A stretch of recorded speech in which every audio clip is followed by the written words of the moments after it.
Alors, l'exposition Déplacement de Dominique Blain est une expo sur l'histoire, sur la mémoire, bien sûr, mais elle a déjà aussi sa propre histoire, cette exposition. Et elle arrive à Chambord après tout un trajet qui, au fond, commence au tournant du siècle, puisque cette caisse dont vous voyez ici la reproduction et qui s'appelle Monument 2 a déjà été conçue au départ pour une très grande exposition de Dominique Blain présentée au Musée national des beaux-arts de Québec.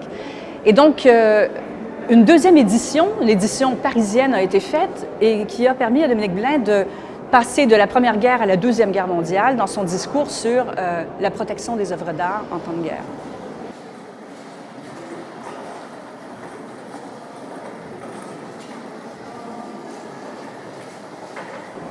Nous avons montré cette exposition à Paris, puis à Tours, au CCCOD de Tours. Elle arrive à Chambord, où elle trouve presque un lieu naturel pour elle, puisqu'elle retrouve cet endroit où des œuvres ont été cachées, protégées, empilées. Et ce qu'on voyait, en fait, ce n'étaient pas les œuvres, c'était des caisses d'œuvres.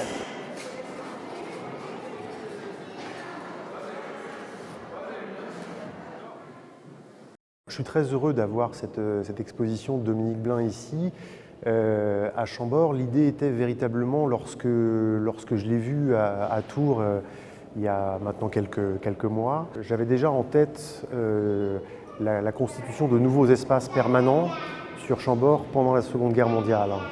Et l'idée était véritablement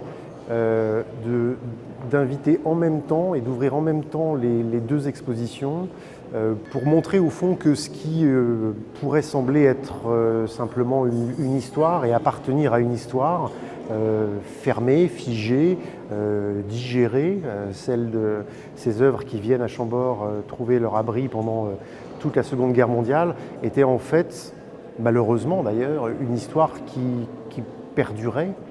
Et je me disais que dans un premier temps, l'exposition de Dominique permettait d'ouvrir cette question à la fois en termes historiques, puisqu'on était également en amont de la Seconde Guerre mondiale, avec notamment la grosse caisse et l'extraordinaire photo du transport de l'Assomption du Titien, l'Assomption de la Vierge à Venise, mais aussi en aval et plus près de nous, avec notamment évidemment l'affaire des Bouddhas de Bamiyan. La murale qui est derrière moi représente une sorte de procession où l'on voit une grande caisse qui contient une œuvre d'art très connue du Titien, l'Assomption du Titien, qu'on a déplacée pendant la Première Guerre mondiale. Cette image, pour moi, était vraiment l'élément déclencheur pour créer cette installation Monument 1 et Monument 2. Cette image que j'ai voulu garder en négatif nous montre donc des personnages qui deviennent un peu fantomatiques et qui, pour moi, représentent vraiment une procession presque religieuse. Ce qui m'a beaucoup touchée avec cette grande photo de la murale, ce sont tous ces efforts que ces gens ont déployés au risque de leur vie, on est toujours en guerre, pour sauvegarder ce patrimoine pour le futur. Ce sont des gestes d'espoir, de résistance, qui pour moi étaient assez bouleversants. Cette grande caisse, très impressionnante, j'ai décidé de la réaliser, c'est-à-dire de faire une reproduction de cette caisse grandeur réelle, en fait pour placer le spectateur devant cette espèce de relique qui, à la limite, pourrait être vide et représenter l'œuvre en quelque sorte, et pour aussi être confronté à cette réalité-là, c'est-à-dire ils avaient des moyens très rudimentaires pour transporter cette caisse, mais ils le faisaient avec beaucoup de respect. On peut voir qu'il y a des gens qui regardent la caisse passer.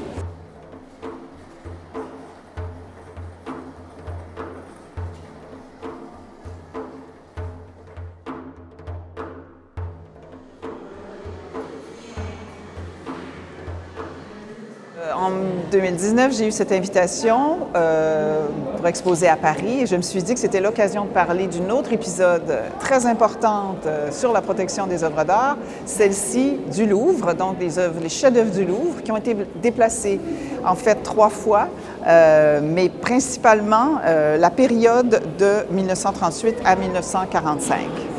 Et donc, j'ai fait des recherches pour trouver ces documents d'archives qui quand même existent et sont peu connus. Et j'ai décidé de les traiter de la même manière, donc en leur donnant cet aspect, en retournant finalement au document original, c'est-à-dire le négatif, pour montrer les efforts qui avaient été faits de la part des gens qui travaillaient dans les musées, parce que ces déplacements ont été faits très rapidement en 1938 et en 1939, au début de la Deuxième Guerre mondiale. Chambord a conservé plus de 4000 mètres cubes d'œuvres d'art encaissées venant du Louvre. Tout ce jeu, qui est aussi un jeu esthétique, et particulièrement avec Dominique Blain, dans un contexte qui lui-même est un contexte extrêmement chargé historiquement, symboliquement, et avec en plus la possibilité magnifique que nous a donnée Dominique d'avoir 4 œuvres en plus qui sont des œuvres qu'elle a vraiment réalisées pour l'exposition à partir de photographies prises à Chambord pendant la Seconde Guerre mondiale avec les œuvres, les caisses d'œuvres qui y sont entreposées. Donc, Dominique Blain, ce qu'elle fait, c'est qu'elle transforme toujours une chose en une autre. Elle n'ajoute pas des images, je dirais, inutiles à l'accumulation des images qui existent déjà dans notre paysage sursaturé d'images. Elle reconnaît des images faites par d'autres artistes avant elle, et en particulier même par d'autres photographes avant elle. Des photographes documentaires, mais dont l'œuvre a aussi une dimension esthétique très forte et qu'elle révèle à travers son propre travail. Donc, renversement d'une image documentaire à une œuvre d'art, renversement d'un objet extrait d'une image à son existence matérielle, lourde, physique, dans notre présent à nous, mais aussi renversement du négatif au positif, du positif au négatif. Toute cette expo est dans des nuances de noir et blanc, de sépia. C'est une exposition qui dialogue magnifiquement avec l'espace de Chambord.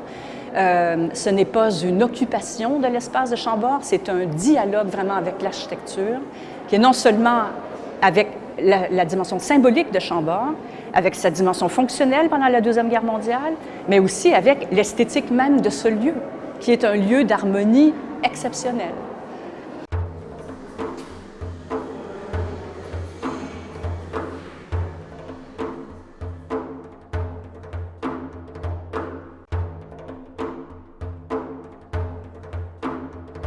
Les documents d'archives qui m'intéressent sont les documents finalement qui ont une résonance avec l'actualité, avec ce qu'on vit aujourd'hui. En fait, c'est ma façon à moi de comprendre d'où je viens et de comprendre ce qui se passe aujourd'hui, en fait. Et pour moi, cette question de la protection des biens culturels est toujours aussi d'actualité. On a été témoin du pillage du musée de Bagdad en 2003, on a été témoin de la destruction des grands Bouddhas de Bamiyan. Et c'est encore des événements dont nous sommes témoins aujourd'hui avec ce qui se passe en Afghanistan maintenant, en 2021. Alors ces questions-là, pour moi, restent pertinentes. Et de là, l'œuvre Mirabilia, où l'on voit des traces, finalement comme des fantômes d'œuvres qui ont disparu pour différentes raisons, à différents lieux, dans le temps, jusqu'à aujourd'hui. On a là, je trouve, une belle manière également de dire au public que les expositions d'art contemporain qu'on présente à Chambord sont en fait dans le droit fil, plus ou moins évident, de ce que le monument postule et du fait qu'il continue à être vivant aujourd'hui et que c'est précisément les interventions comme celle de Dominique Blain qui lui permettent de se réactualiser, au fond. Et je dirais que c'est vraiment une magnifique aubaine de pouvoir présenter cette exposition au moment où on ouvre ces nouvelles salles historiques pour montrer que l'histoire continue à nous faire ce que nous sommes aujourd'hui. Ce qu'il y a de très particulier ici, c'est que finalement, un monument se retrouve dans un monument. Et donc, les œuvres prennent toute leur force et leur puissance dans ce lieu historique et dialoguent avec non seulement l'architecture, mais avec l'histoire du lieu.